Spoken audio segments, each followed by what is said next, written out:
Okay, so today we're going to go through a data sufficiency question from the app AdmissionPal. Now, data sufficiency, first of all, is a category that you may see on some university or college admission tests.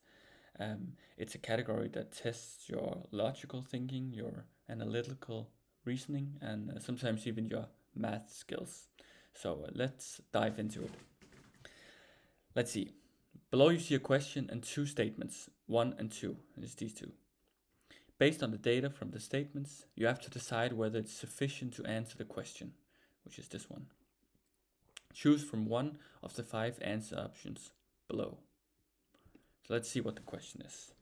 What is the average grade in a class of 25 students? We have statement 1. The median grade is 70 and the highest grade was 100. Statement 2, the sum of all the grades was 2000. Now, what do we need? We need to find if we can figure out what the average is based on this information that we have available. Okay, first thing to think, how do we find the average?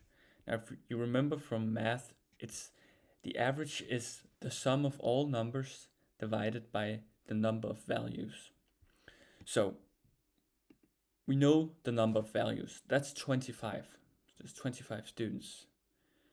And actually, from one of these statements, we also know the sum of all the numbers, which is the sum of all the grades, which was 2000. So what we have to do is take 2000 and divide it by 25.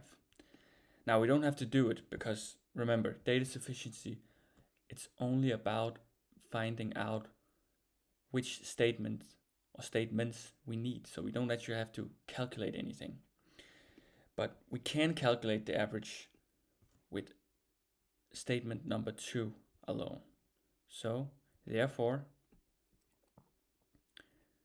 we can say that statement 2 alone is sufficient, but statement 1 alone is not sufficient. And that's the correct answer. If you're in the AdmissionPal app, on most of the questions you can also read an explanation and a solution. So, which is basically what I've just told you, but if you have the app, you can see it right here. Anyway, that was all for this question. I hope you have a great day, and I hope to see you on one of the other videos.